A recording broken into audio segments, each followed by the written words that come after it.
La selección en algunos colegios de los llamados emblemáticos lo que permitía era la excelencia. Y con esa selección y con esos colegios, esos lugares eran únicos, donde un excelente niño, un alumno de una familia pobre, podía tener una educación de calidad. Pero ahora, como se terminaron esos colegios, el resultado es que no tiene ninguna posibilidad.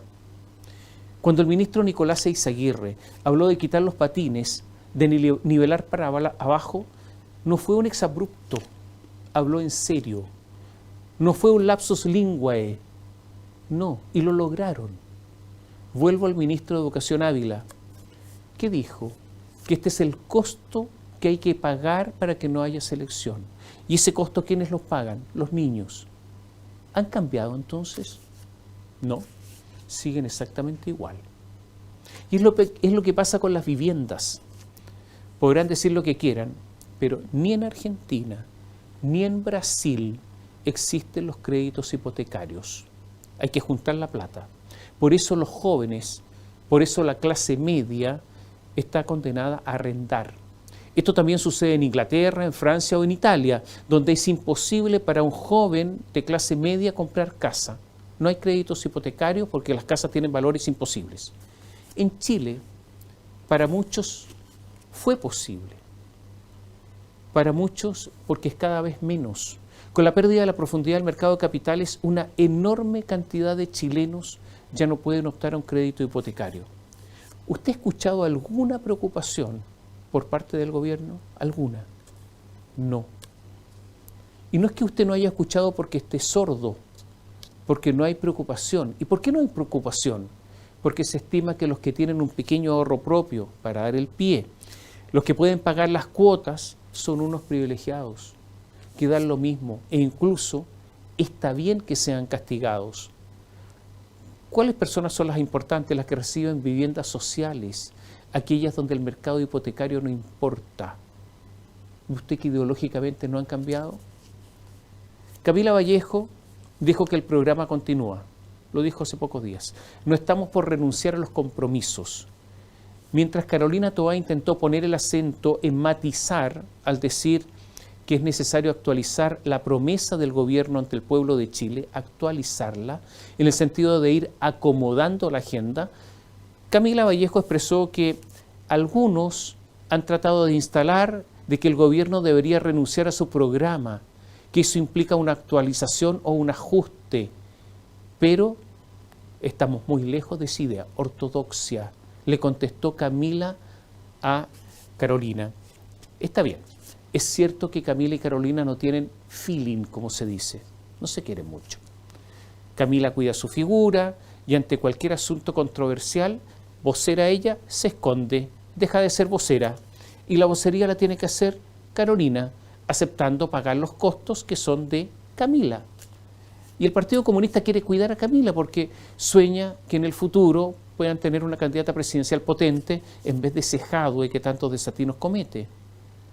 Pero la precisión fue clara esta semana. No hay acomodación de nada. Y a propósito de comunistas, Guillermo Atelier dijo que el triunfo del rechazo es una derrota electoral, con visos de derrota política, pero no es una derrota estratégica. O sea, el fin último sigue siendo el mismo. Por eso, reitero, las pruebas de que no han cambiado son muchísimas. La superioridad moral que el Frente Amplio dice mantener sobre los ex concertación se sustenta justamente en la idea de que ellos son de izquierda sin apellidos, nada de socialdemocracia ni de esa izquierda burguesa, light. La superioridad moral se refiere entonces en no hacer renuncias respecto a sus ideas, o sea, no hay cambios.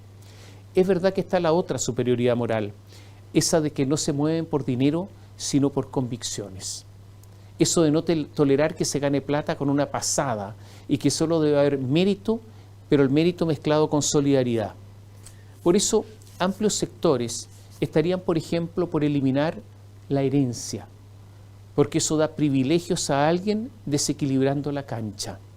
Lo notable es que si bien lo sostienen y argumentan, no he visto a nadie de estos argumentadores decir públicamente que ellos van a rechazar, van a repudiar toda herencia que reciban. Y así, aunque Gabriel Boric, cuando se le preguntó por oscuros negocios de su padre, dijo que él no los habría hecho, hasta ahora no sabemos si tendría algún problema en recibir los frutos de esos negocios turbios, frutos que son millonarios. Los argumentos están, las ideas de mantener esos argumentos también están, pero claro, a veces se notan algunas grietas que no son ideológicas, sino que fácticas, o sea, personalmente fácticas.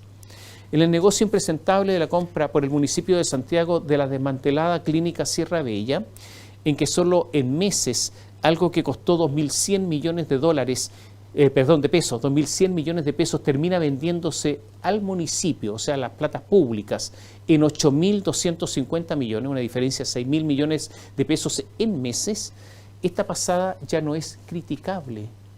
El Partido Comunista apoyó a Iras y Hasler y su negocio en una actitud bien miserable. Los demás están todos callados. Camila Vallejo, callada. Carol Cariola, callada. Giorgio Jackson, el de la superioridad moral, callado. El presidente, silente. ¿Se imagina usted la crítica, los llamados a constituir una comisión investigadora, las denuncias ante la Contraloría o ante la Fiscalía que habrían realizado estas mismas personas si hubiese sido el autor de esa pasada alguien de otro signo político? Se habría armado, y con toda razón, un barullo enorme. Pero ahora no. El silencio se parece al de las monjas de clausura. Es verdad que estas actitudes reflejan una inconsistencia, pero nada de esto significa que hayan cambiado sus objetivos. Una prueba más, se la doy. Feria del Libro de Buenos Aires. Se va a hacer ahora. Tiene como invitado este año a la ciudad de Santiago. Entre otras cosas, se presentará una especie de oda al estallido social, al llamado octubrismo, un asunto que eso como que si fuera algo épico. Dicen, ¿qué dice textualmente? Que las estaciones periféricas del metro implosionaron. Bueno, habrá que recordarle que las periféricas y no tan periféricas. Pero esta visión de lo ocurrido, la convicción de ser gobierno en buena parte gracias al estallido, su justificación, incluso por algún dirigente de los incendios, se manifiestan una vez más ahora en la feria. Por eso, esta es una prueba más de que no ha habido cambios. ¿Qué es lo que más le duele al presidente Boric? Que lo acusen de traidor, que lo acusen de amarillo, de vendido, de acobardado. No lo soporta. Y esta es una razón también poderosa para que no cambie. No son solo cuestiones ideológicas, sino también emocionales. Y eso de que podría pelearse con los amigos, con los compañeros de ruta.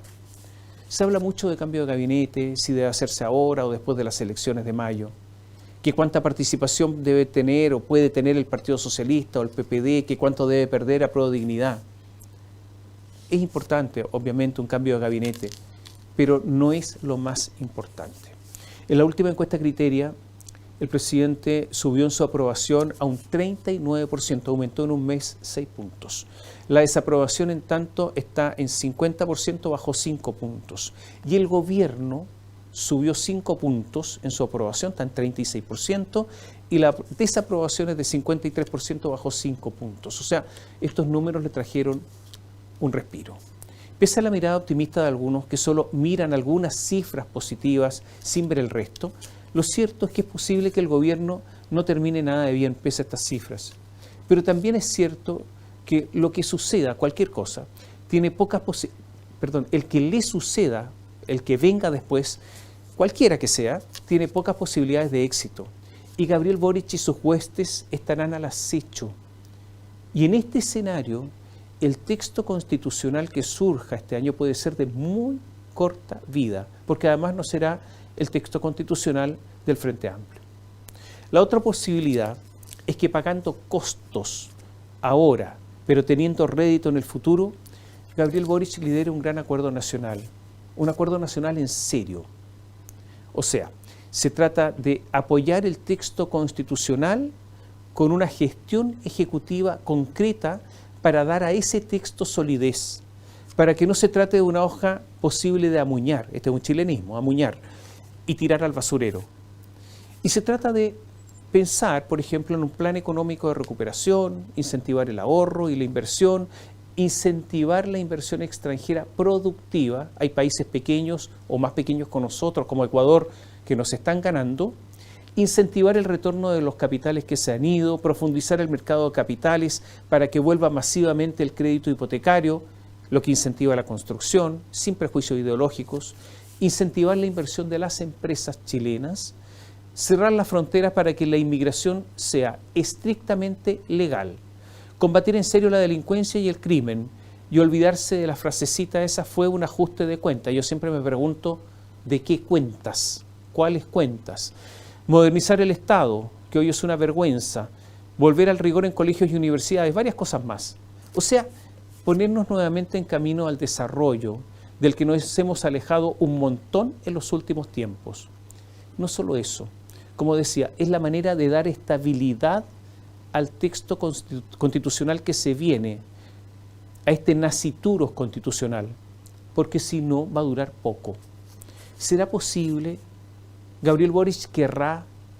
¿Estará dispuesto a romper con las barreras ideológicas, a romper con algunos amigos? ¿Es capaz de pagar costos? ¿Tiene la capacidad política y de gestión para hacer todo esto? ¿O confiando en su juventud, preferirá no hacer nada y esperar una nueva oportunidad cuando el país esté más resquebrajado, más pobre, más deshilachado y emocionalmente más desilusionado? Bio Bio TV,